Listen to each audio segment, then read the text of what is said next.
আসসালামু আলাইকুম, সবাই কেমন আছেন? চলে আসলাম আপনাদের সেই পছন্দের ড্রামার পঞ্চম পর্ব নিয়ে। গত পর্বে দেখেছিলাম লর্ড হাংফাং ইয়ানকে বলছিল বোজাইকে এই গাছগুলো নষ্ট করার ক্ষতিপূরণ দিতে হবে। আর আজকের পর্ব আমরা শুরুতেই দেখতে পাই মিংকে। সে ভাবছে বোজাই কি ঠিক আছে, কারণ রক্তপিপাসু দানবকে নিজের শরীরে ভেতরে রিফাইন করলে সে তার সবচেয়ে কষ্টের স্মৃতিগুলোকে জাগিয়ে তুলে। আর সে যদি তখন দুর্বল হয়ে যায় তখন তাকে কন্ট্রোল করবে সেই রক্তপিপাসু দানব। এদিকে আমরা দেখতে পাই যখন বোজাই সে রক্তপিপাসু দানবকে রিফাইন করছিল তার বডিতে, ঠিক তখনই সে দানব তাকে বলে ওঠে, তুমি কি ভেবে দেখেছ তুমি কি কাজ করছো এবং কাদের বিশ্বাস করছো? এরা যে তোমাকে আবারও ঠকাবে না তার কি প্রমাণ আছে? তাহলে কি তুমি এখন তোমার চারপাশের মানুষদেরকে বিশ্বাস করে শুরু করে দিয়েছ? তুমি কি তোমার অতীতের কথা সব ভুলে গিয়েছ? কি হয়েছিল তোমার সাথে?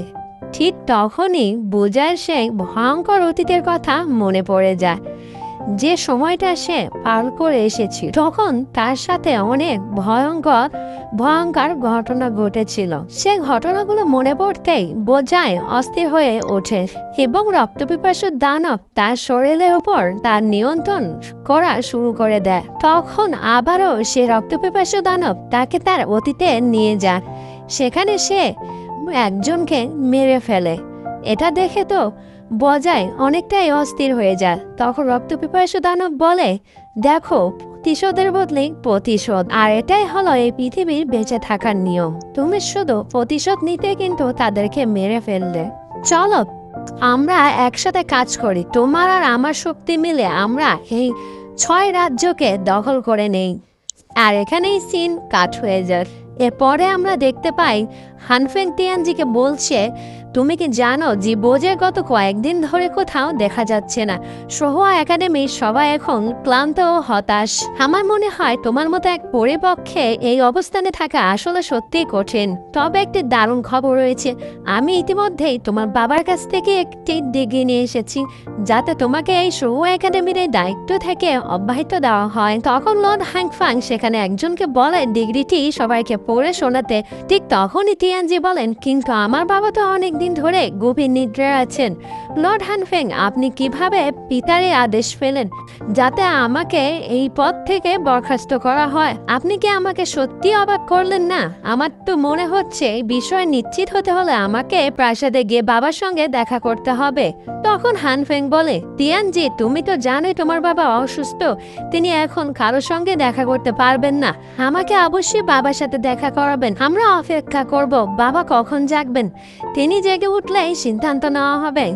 তখন লর্ড হানফাংও রাজি হয়ে যায়। তখন তিয়ানজি আবারও বলে, যদি আমি জি বোজাইকে এখানে আনতে পারি তাহলে কি তুমি মনে করবে আমি যোগ্য? তখন লর্ড হানফাং বলে, অবশ্যই, তা কেন নয়। ঠিক তখনই সেখানে অপ্রত্যাশিতভাবে জি বোজাই চলে আসে এবং লর্ড হানফাংকে বলে, কেউ কি আমাকে মিস করছে? আমি মাত্র কয়েকদিন আমি নিজের শক্তি চর্চা করছিলাম, আর এর ভেতরে আমাকে এত মিস করা শুরু করে দিয়েছ। আমাকে যদি তুমি আগে বলতে তাহলে তো আমি আরো আগে চলে আসতাম। এই বলে সে লর্ড হাংফাংকে জড়িয়ে ধরে এবং তার কানে কানে বলে, রক্তপিপাসু দানবকে রিফাইন করতে এখন আর আমার কিন্তু তেমন সময় লাগে না। তুমি কি কোনো বিষয়ে ভয় পাচ্ছ? তখন লর্ড হাংফাং বলে, তুমি থাকতে আমি কোনো কিছুতেই ভয় পাই না। এই বলে সে সেখান থেকে চলে যায়। তখন মিং বলে, গত 5 দিন ধরে 6 রাজ্যের মধ্যে কেউ নিখুঁতভাবে অতিক্রম করতে পারেনি। জি বোজাই এর জন্য অনেক পরিশ্রম করছে, তার আরো কিছুটা সময় লাগবে। আপনারা তো জানেনই এটা করা কতটাই কষ্টকর। তখন তিয়ানজি বলেন, জি বোজাই নিরসল পরিশ্রম করছেন, তিনি সবসময় সতর্ক থাকেন। আমাকে বিষয়টি গোপন রাখতে বলেছিলেন, কিন্তু গত 5 দিনে কঠোর সাধনা করার পর তিনি অনেকটাই সফলতা পেয়েছেন। তাই তিনি দ্রুত সোহোয়া একাডেমিতে এসেছেন আর অভিজ্ঞতা সবার সঙ্গে ভাগ করে নিতে। এটা শুনে তো সবাই তাকে ঘিরে ধরে যেন তারাও কিছু শিখতে পারে। ঠিক তখনই সেখানে সানলিউ আসে। সানলিউ জি বোজাইকে একটি বস্তু উপহার দেয়।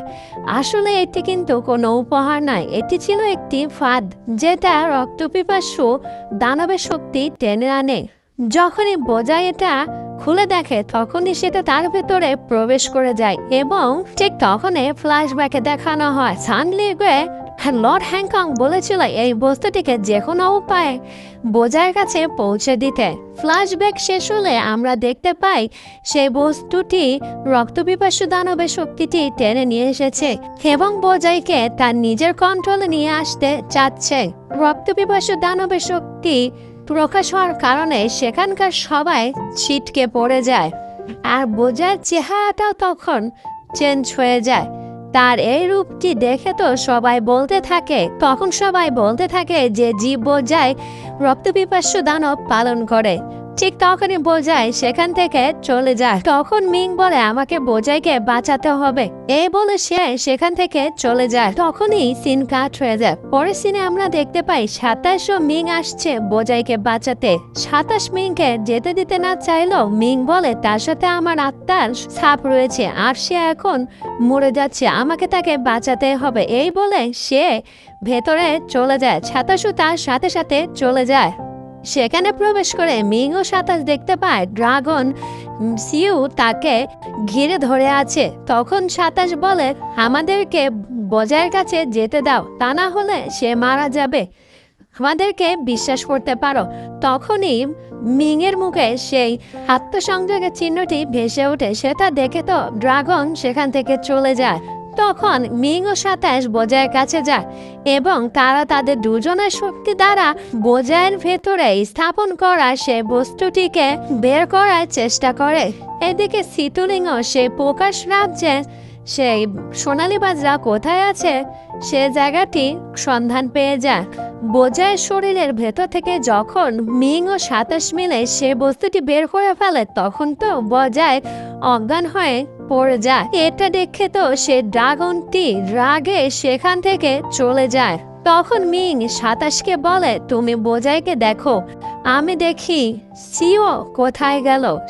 27 মেয়ের সাথে যেতে চাইলে সে বলে এখানে বোঝাইকে তোমার দেখাশোনা করতে হবে, আমি যাই সিওকে খুঁজে আনতে। এটা বলে সে সেখান থেকে চলে যায়। এদিকে আমরা দেখতে পাই সিও তো রেগে ড্রাগন রূপে লর্ড হংকনে প্রাসাদে চলে আসে এবং তাদেরকে আক্রমণ করা শুরু করে দেয়। তার এই আক্রমণ দেখে লর্ড হানফাং তার সৈন্যদের আদেশ দেয় তাকে সিল করে ফেলতে। তার এই আদেশ পেয়ে সমস্ত সৈন্যরা মিলে ড্রাগনটিকে সিল করতে শুরু করে দেয়। এটা দেখে লর্ড হানফাং খুব খুশি হয় এবং বলে তোমার প্রভু তো মারা যাবেই, সাথে তুমিও মারা যাবে। ঠিক তখনই সেখানে মিং চলে আসে। মিং যখন দেখে লর্ড হানফাং এর সৈন্যরা ড্রাগনটিকে সিল করছে তখন সে তার পাওয়ার ব্যবহার করে ড্রাগনটিকে বাঁচানোর চেষ্টা করে। তার পাওয়ারের কাছে লর্ড হানফাং এর সৈন্যরা টিকতে না পেরে তারা সবাই ছিটকে পড়ে যায়। তখনই লর্ড হানফাং তার নিজের শক্তি প্রয়োগ করে।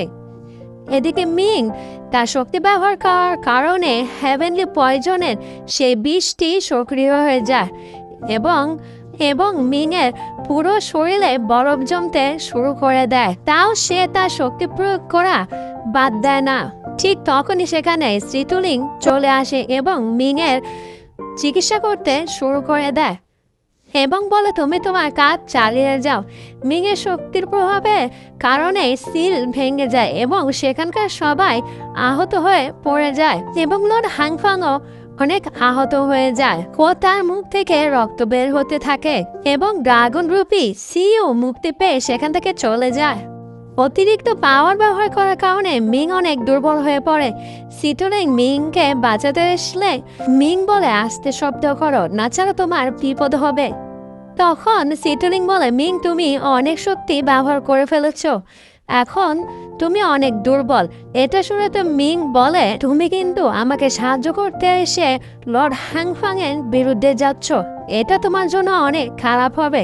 এটা শুনে তো সিতুলিং বলে আমি তোমাকে বিশ্বাস করি কারণ তুমি কোনো খারাপ কাজ কখনোই করবে না, আর তুমি যেহেতু যে বোঝাইকে বিশ্বাস করো তাহলে সেও কোনো খারাপ কাজ করতে পারে না।